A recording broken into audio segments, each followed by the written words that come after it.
Hello बच्चों, welcome to the class. आज हम लोग पढ़ने वाले हैं कक्षा 10वीं के विज्ञान का अध्याय 1, जिसका नाम है जीवों का विकास या इवोल्यूशन। ठीक है, तो इवोल्यूशन के बारे में हम लोग अपने पिछले वीडियो में भी पढ़ चुके हैं और आप लोग ऊपर देख सकते हैं। आपको लिंक दिखाई दे रहा होगा ऊपर कार्ड में, उसको क्लिक करके लिंक को आप पिछले वीडियो को देख सकते हैं। वहाँ पे हमने देखा था कि किस तरीके से विकास क्रमबद्ध हो रहा है और अवशेषों के माध्यम से हम लोग पिछले जीवों और उनके अंदर विकास के लक्षणों को भी देख पाए हैं। अब आज के वीडियो में हम लोग देखेंगे जीवों के विकास में आवास और उसका प्रभाव। आवास किसे कहते हैं? आवास वह स्थान होता है जहाँ जीवों की बुनियादी जरूरतें पूरी होती हैं, जैसे भोजन, प्रजनन एवं सुरक्षा। ठीक है, तो आवास में पर्याप्त संसाधनों की भी उपस्थिति होने से किसी भी जीव की संख्या में वृद्धि होती है। ठीक है, मतलब जो भी जीव है वो जिस स्थान पर रह रहा है, अगर उस स्थान पर उसको पर्याप्त मात्रा में भोजन मिल जाता है, सुरक्षा मिल जाती है, तो वो अपनी संख्या में संसाधनों की उपलब्धता पर्याप्त होने के कारण वृद्धि कर पाता है, यानी प्रजनन की क्रिया वहाँ पर होती है। हम यह भी देखते हैं कि कुछ प्रजातियों की संख्या बहुत बढ़ रही है और कुछ की तेजी से घट रही है। तो इसका क्या कारण होगा, है ना? वहाँ आवास में कुछ प्रजातियों को क्या मिल रहा है? पर्याप्त मात्रा में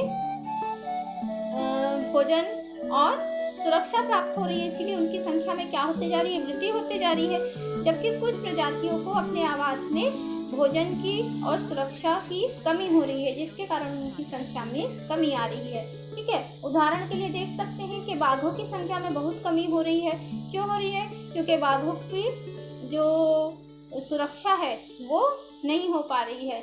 लोग उनका शिकार कर रहे हैं, उनको पर्याप्त मात्रा में भोजन नहीं मिल रहा है बाघों को, इसके कारण उनकी संख्या में कमी आती जा रही है। ऐसे ही बाज, सोन, चिड़ैया और अन्य जीव भी हैं। ठीक इसके विपरीत मनुष्य की संख्या इतनी ज़्यादा है कि मनुष्य के आवास में संसाधनों की कमी होने लगी है। ठीक है, कभी किसी स्थान पर संसाधनों की पर्याप्त उपलब्धता होने पर किसी जीव की संख्या में पहले तेजी से वृद्धि होती है, लेकिन फिर वहाँ पर बहुत ज़्यादा वृद्धि हो जाने पर संसाधनों की क्या होने लगती है? कमी होने लगती है, जिसके कारण वहाँ पर फिर जीवों की जो प्रजाति है वो धीरे धीरे नष्ट होना प्रारंभ हो जाती है। ऐसे ही मनुष्य के साथ में हो रहा है। उनके पास में पर्याप्त संसाधन होने के कारण उनकी संख्या में तेजी से वृद्धि हो रही है, लेकिन अब भोजन, आवास, सुरक्षा आदि संसाधनों में धीरे धीरे कमी आती जा रही है ना? तो यहाँ पर संसाधनों की पर्याप्त उपलब्धता होना आवश्यक है। क्या मनुष्य की बढ़ती आबादी का बाघों की संख्या पर कोई असर पड़ रहा है ना? असर पड़ रहा है, क्योंकि मनुष्य जो है अपने लिए आवास बनाने के लिए, भवन बनाने के लिए क्या कर रहे हैं? वनों को काट रहे हैं और वन समाप्त होने पर बाघों को आवास नहीं मिला है। आजकल हम लोग न्यूज़ में देखते भी रहते हैं, किसी घर के अंदर, किसी शहर के अंदर या गाँव के अंदर में बाघ, चीता आदि जीव घुस आते हैं। तो उसका कारण क्या है कि उनको जो है उनका जो निवास स्थान है वह धीरे धीरे नष्ट हो रहा है। साथ ही वहाँ पर जो भोजन की उपलब्धता है, वन नष्ट हो रहे हैं, तो वहाँ पर जो छोटे जीव हैं वो भी नष्ट हो रहे हैं और बाघों का आहार यानी खरगोश, हिरन आदि जो जीव हैं उनकी संख्या में भी कमी आ रही है। तो इसीलिए बाघों की संख्या जो है धीरे धीरे कम होती जा रही है। यदि किसी जीव की संख्या में अत्यधिक वृद्धि हुई तो क्या होगा? अगर किसी जीव की संख्या में अत्यधिक वृद्धि हुई तो धीरे धीरे जो उसके जीवन के उपयोगी संसाधन हैं, है ना, जैसे भोजन, जल, वायु आदि, इनकी मात्रा में कमी आ जाएगी बहुत ज़्यादा वृद्धि होने से। और फिर जो है जीवों की जो जाति है उसके मध्य आपसी संघर्ष बढ़ जाएगा, है ना? इस प्रकार जीवों का आवास एवं संसाधन उनकी उत्पत्ति, विलुप्ति या बदलाव का कारण हो सकता है। ठीक है, तो आवास और संसाधन क्या क्या है? भोजन, जल, वायु, है ना, यही प्रमुख संसाधन है। अगर क्या कहते हैं किसी जीव की संख्या में बहुत ज़्यादा वृद्धि हो जाएगी तो संसाधन कम पड़ जाएंगे तो धीरे धीरे जो है जीव की मात्रा में क्या आती जाएगी? उनकी जाति में, उनकी संख्या में कमी आती जाएगी, या फिर उनको अपने वातावरण के अनुकूल कम संसाधनों में जीवित रहने के लिए स्वयं में बदलाव लाना पड़ेगा, है ना? तो इस तरीके से जीवों को आवास और संसाधन प्रभावित करते हैं। आगे देखते हैं क्या किसी प्रजाति के जीवों की संख्या में वृद्धि तेजी से होती है? इसके लिए खाद्य संसाधन जैविक और अजैविक दोनों घटक भी उतनी ही तेजी से बढ़ते होंगे। देखो, अगर किसी जीव की संख्या तेजी से बढ़ रही है किसी क्षेत्र में, है ना, तो उसके लिए भोजन यानी कि जैसे जैविक घटक में आपका आ जाएगा अनाज आ जाएगा, और अजैविक घटक में जल वायु आ जाएगा, है ना, ये भी वहाँ तेजी से बढ़ेंगे क्या? नहीं बढ़ेंगे। इनकी मात्रा तो समय के साथ धीरे धीरे ही बढ़ती है। ठीक है, यहाँ पर देखिए ग्राफ के माध्यम से ये दर्शाया गया है। 1780 के मध्य वैज्ञानिकों ने यह ग्राफ बनाया था कि समय के साथ खाद्य संसाधनों की मात्रा में एक निश्चित वृद्धि ही हो रही है। ठीक है, यहाँ पे देखिए ग्राफ कैसा है, एकदम सीधा जा रहा है ना, जबकि जनसंख्या में समय के साथ पहले धीरे धीरे वृद्धि हुई और फिर एकाएक संख्या में तेजी से बढ़ने लगी। तो यहाँ पर जनसंख्या तो बहुत ज्यादा बढ़ गई, लेकिन खाद्य संसाधन उस अनुपात में बढ़े क्या? नहीं बढ़े। तो फिर क्या होने लगेगी? एक निश्चित समय के बाद खाद्य संसाधनों की मात्रा में अत्यधिक कमी आ जाएगी, जिससे जीव खाद्य संसाधन एवं अन्य संसाधनों के अभाव में फिर उनकी जाति नष्ट होना शुरू हो जाएगी। प्रश्न दिया है, क्या खाद्य संसाधन और जनसंख्या वृद्धि की दर एक समान है? नहीं है। खाद्य संसाधन एक निश्चित समय के पश्चात ही उनमें वृद्धि होती है, जबकि जनसंख्या वृद्धि वहाँ पर जीव की तेजी से हो रही है, क्योंकि जनसंख्या वृद्धि जो है ब्रीडिंग यानी प्रजनन के ऊपर निर्भर करती है। तो जैसे जैसे जनसंख्या में वृद्धि होगी वहाँ प्रजनन की दर भी क्या होती जाएगी? बढ़ती जाएगी। इनमें से किसके बढ़ने से दर ज्यादा तेज है? किसके बढ़ने की दर ज्यादा तेज है? जनसंख्या के बढ़ने की दर जो है ज्यादा तेज है। वैज्ञानिकों का मानना था कि जनसंख्या में यदि अनियंत्रित रूप से बढ़ोतरी होगी तो खाद्य संसाधन पर्याप्त नहीं होंगे। हम लोग ग्राफ में देख चुके हैं कि अनियंत्रित रूप से वहाँ पर क्या हो रही है, जनसंख्या में बढ़ोतरी हो रही है। ऐसी स्थिति में खाद्य संसाधन क्या होते जा रहे हैं? धीरे धीरे कम होते जा रहे हैं, है ना।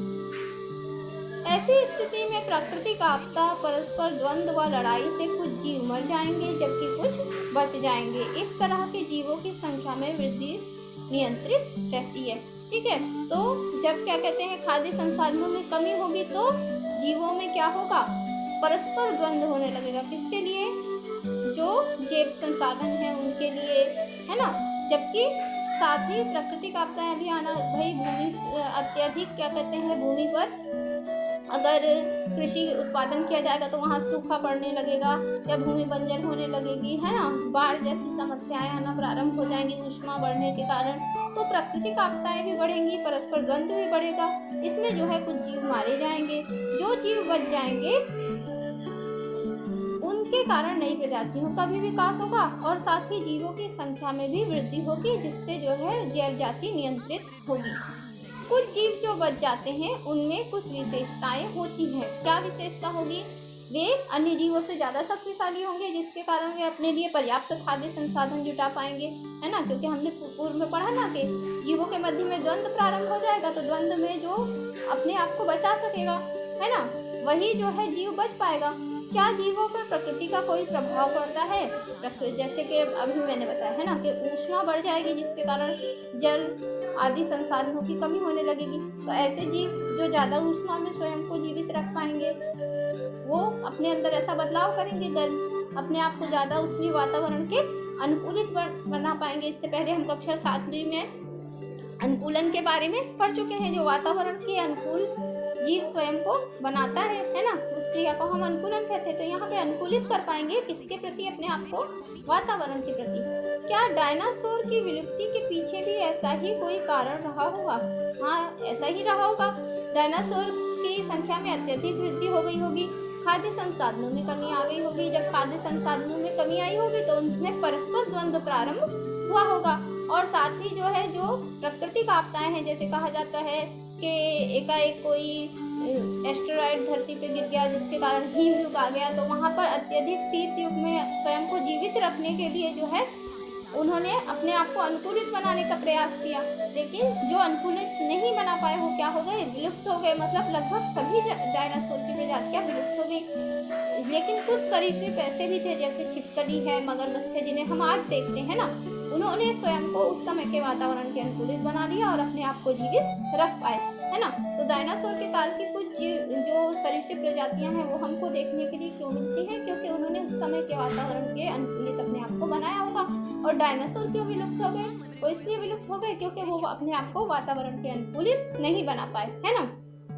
कई वैज्ञानिक इस दिशा में सोच रहे थे, साथ ही उनके आगे कई सवाल भी थे, जैसे प्रकृति में जीवों की उत्पत्ति कैसे होती है ना। क्या सभी जीव पृथ्वी पर उनके वर्तमान रूप में ही कहीं से डाल दिए गए हैं, या प्रकृति में जो जीव बच जाते हैं उनमें बदलाव आता है, या वे विलुप्त हो जाते हैं ना। तो प्रकृति में मतलब जीवन की उत्पत्ति कैसे हुई, इसके संबंध में वैज्ञानिकों ने सोचा है कि धरती पर जीवन आया कहाँ से है। क्या एकाएक धरती पर कहीं से अंतरिक्ष से या बाहर से जीवन को लाकर धरती पर छोड़ दिया गया है, या पूर्व में बचे हुए जीवों में ही बदलाव आके और नए जीव बनते हैं, जिसके कारण पूर्व के जो जीव हैं वो विलुप्त हो जाते हैं। ठीक है, ऐसे जो है बहुत सारे प्रश्न जो है समय समय पर वैज्ञानिकों द्वारा जो है उठाए जाते हैं। जैसा हमने पिछली कक्षा में पढ़ा है, कोशिकाएं पूर्ववर्ती कोशिकाओं से ही उत्पन्न होती हैं और इन्हीं कोशिकाओं से बहुकोशिकीय जीव बनते हैं। तो इससे पहले भी हम लोग पढ़ चुके हैं कि किसी भी नई कोशिका का निर्माण जो है पुरानी कोशिका से ही होता है। यही तो पता चल रहा है कि जीवन का जो विकास हो रहा है वो पूर्ववर्ती कोशिकाओं से ही हो रहा है। अब पहली कोशिका कैसे बनी होगी, वह ही प्रश्न जो है वैज्ञानिकों के समक्ष जो है बड़ा प्रश्न है कि सबसे पहली कोशिका का निर्माण किस प्रकार से हुआ होगा, और उसके बारे में बहुत कुछ जो है आप आगे की कक्षाओं में पढ़ेंगे। इसी समय के कुछ उल्लेखनीय वैज्ञानिकों ने, जैसे चार्ल्स डार्विन और अल्फ्रेड रसेल वेसल भी थे, उन्होंने जीवों की उत्पत्ति के बारे में अपने व्यापक अध्ययन के आधार पर सिद्धांत दिए। ठीक है, तो वेसल और डार्विन के सिद्धांत को यहाँ पर हम लोग पढ़ेंगे। आइए हम डार्विन के अध्ययन व अनुभव को समझें। डार्विन ने अपने अनुभव यानी कि उन्होंने जो भी अपनी यात्राओं के दौरान, एक्सपेरिमेंट के दौरान जो भी अनुभव थे उनको संग्रहण करके एक पुस्तक लिखी, और उस पुस्तक के माध्यम से उन्होंने अपने अनुभवों को दुनिया तक पहुँचाया। यहाँ पे देखिए लिखा है बीगल का सफ़र और डार्विन का अनुभव। ठीक है, तो इस के बारे में हम लोग अपने अगले वीडियो में पढ़ेंगे, और आपको ये वीडियो कैसा लगा कमेंट बॉक्स में कमेंट करके बताइएगा। बहुत जल्द ही इसका अगला वीडियो आपके समक्ष होगा। धन्यवाद।